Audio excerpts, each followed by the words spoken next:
Саламатсыңарбы, урматтуу студенттер?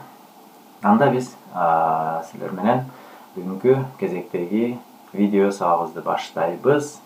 Бүгүнкү сабактын темасы драматург Бексултан Жакиевдин «Жүрөлүчү жүрөгү оорутпай» деген трагикомедиясы тууралуу болмокчу. Алгач биз бул чыгармага киришүүдөн мурун анын автору Бексултан Жакиевдин өмүрү, чыгармачылыгы тууралуу бир аз кеп кылып кетмекчибиз. Калкыбыздын калың катмарына аттын кашкасындай таанымал болгон жазуучу, драматург Бексултан Жакиев 1936-жылы Көл калаасынын айтылуу Тоң районунун борбору, азыркы Жомарт Бөкөнбаев атындагы айылда колхозчунун үй бүлөсүндө жарык дүйнөгө келген. Өспүрүм кезинде туш келген согуш анын сезимине терең таасирин тийгизип, кийин драматург башка бардык чыгармаларында, көпчүлүк чыгармаларында ошол согуштун таасирин чагылдырууга аракет кылганын биз чыгармаларынан көрсөк болот экен.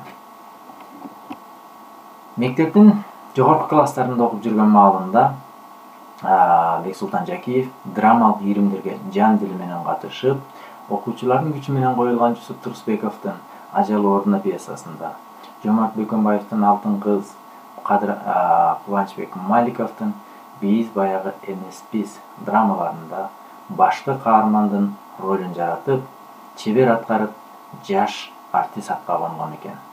Мүмкүн мына ошондон улам анын кийинки адабияттагы жолу, чыйырына багыт алган болсо керек деп айтууга мүмкүн болот. Бексултан Жакиев окуган мектепте өз учурунда ошол кездин атактуу акыны Тенти Адышева, коомдук саясий ишмерлер жана ири илимпоздор Кеңеш Кулматов менен Карбек Молдубаев да окуп билим алышкан экен. Бексултан агай элибиздин сыймыгы болгон улуу кинорежиссер Төлөмүш Океев менен 1-класстан баштап чогуу окуган. Ал эми Камбаралы Бобулов, Сейиттин Тимишев, Ашым Жакыпбеков, Жалил Садыковдор анын курсташтары болгон жана Кыргыз мамлекеттик филология факультетин 1958-жылы чогуу аякташкан. Чыгармаларына токтоло турган болсок, Бексултан Жакиев «Коомчулукка атанын тагдыры» аттуу драмасы менен таанылган. Анда драматург согуш кесепетинен улам кайраттуу карыянын башына түшкөн оор кайгысы аркылуу бүткүл элдин моңун чагылдырган. Бул чыгарма Кыргыз драма театрында 500ден ашык жолу коюлган экен. Жакиевдин мындан тышкары Миң кыял, Алтын аяк, Өкүм, Жолугушуу, Саада капты, Жүрөлүчү жүрөгү оорутпай, Жаза жана башка драмалары дагы эл ичинде кеңири белгилүү. Мындан тышкары, драмалардан тышкары Бексултан Жакиевдин бир катар новелла, аңгеме, очерк жана кино сценарийлерин жазгандыгы белгилүү. Ал эми «Жүрөлүчү жүрөгү оорутпай» деген чыгармасына келе турган болсок, бул чыгармасы жанрлык ар түрдүүлүккө умтулган, негизинен адептик, ыймандык проблемаларды, моралдык сферадагы жамандык менен жакшылыктын кагылышууларын, күрөшүн көркөм изилдеген чыгарма болуп саналат. Автор бул чыгармасында жеке керт баштан кызыкчылыктарын нравалык, парыз, абийир, элдик, коомдук мүдөө сыяктуу жогорку категориялар менен байланыштырган тарбиялык, мааниси терең, эмоционалдык мааниси күч каармандарды алып келген.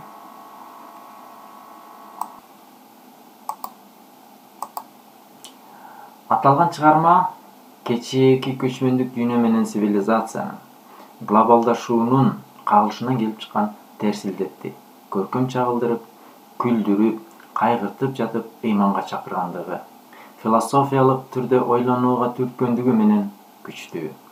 Трагикомедияда каармандардын аттары жок. жөн гана карыя, эри, аялы, небере жана башка аттар менен аталган. Бирок аттары жок болсо да, каармандардын ар бири өздөрүнө гана тиешелүү болгон мүнөзү, кыял жоругу, тагдырлары менен эл эсинде бекем сакталып калган. Алардын ким экендиги сүйлөгөн сөздөрүнөн, кыймыл аракетинен, жасаган иштеринен өзүнөн өзү көрүнүп турат. Жүрөлүчү жүрөк ортпай чыгармасында комедиянын да, трагедиянын да, мелодраманын да, атүгүл эпикалык жанрынын элементтерин ыктуу пайдаланып, образдардын жана идеялык мазмундун жандуу таасирдүү ачылышына жетишкен. Пьесада эри менен аялынын кредит акча алуу үчүн чоң чиновникти үйгө мейманга чакыруу үчүн болгон аракеттери жана карыянын шаардык коммуналдык квартиранын ичинде эч нерседен кем кылбоого, түрдүү түркүн кырсыктардан, кокустуктардан коргоого көргөн камкордуктары комедиялык күлкүнү жаратса, абышканын айылдагы кең мейкинден ажырап, шаардык квартирага камалган абалы жана чыгарманын акырында карылар үйүнө жөнөп жатышы каармандын тагдырынын драмасын жана трагедиясын туйгузат. Ал эми карыянын бейтааныш кемпир менен телефондон сүйлөшүшү, уулунун үйүндө карылар үйүнөн мейманчылап келишкен чал кемпирлер менен ырдап, бийлеп олтурушу мелодрамалык, лирикалык элементтерге бай. Кээде абалды курч, даана, кашкайта көрсөтүш үчүн сатиралык комедиянын гротеск каражаты пайдаланылат. Мисалы, Чолоктордун коляскасы менен болгон сахналык эпизод жана карыянын эки колуна вилканы кармап алып, шумел камыш деген ырды ырдап, келини менен уулун качырышы жана башка. Бул учурда окурман бир жагынан күлсө, экинчи жагынан карыянын абалындагы драматизмди сезип, ичинен муңаят. Пьесанын аягы адат катары диалог менен же драмалык речь менен эмес, тескерисинче кадимки эле автордук прозалык баян менен аяктайт. Бирок бул эпикалык баяндама өз ичине күчтүү драматизмди камтып турат. Прозалык баяндын акырындагы ээн үйдөгү чырылдап басылган телефон карыя туш болгон трагедияны ого бетер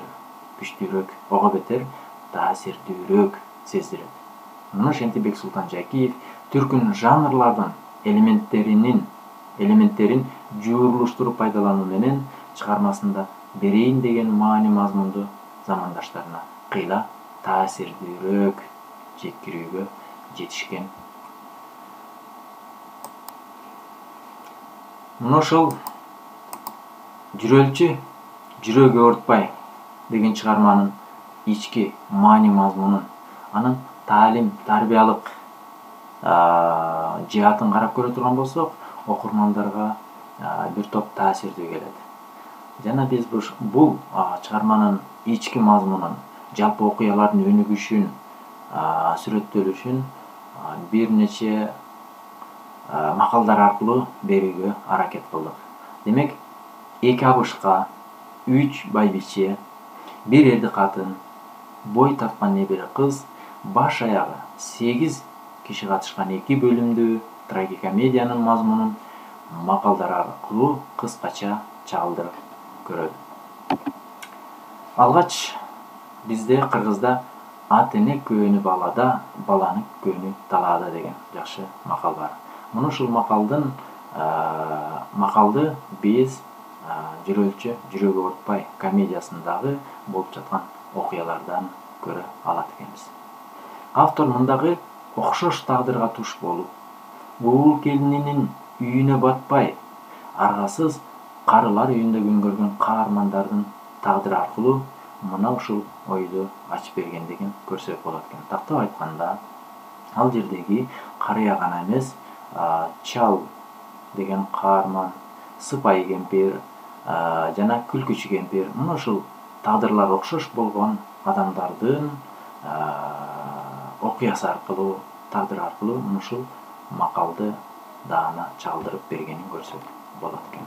Мындан тышкары, келиниң жакшы чыкса кыздуу болосуң, жаман чыкса уулуңан ажырайсың дейт. Бул жерден биз көрсөк болот, башынан жүдөө, өз алдынча чечим чыгара албаган, турмушун өзгөртүүдөн корккон жана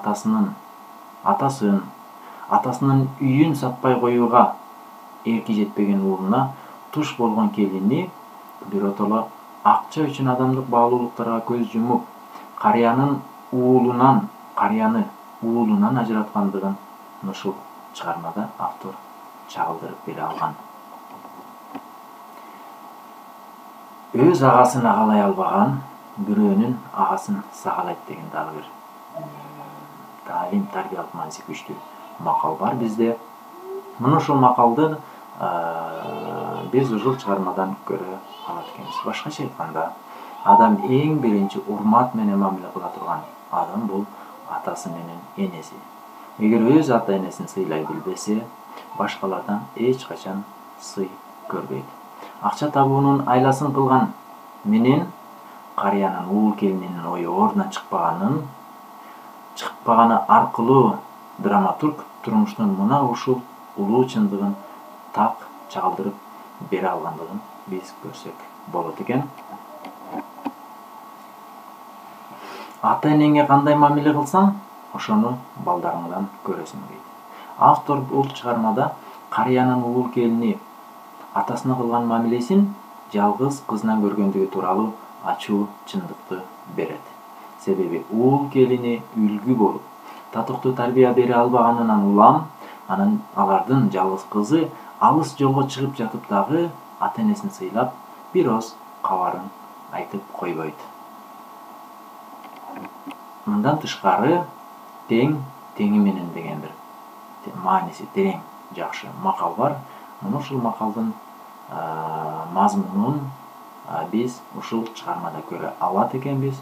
Ичер тамагы, жатар жери белең болгон менен жалгыздыктан жадаган карыя өзү теңдүү адамдар менен баарлашкысы, чер жазышкысы келет.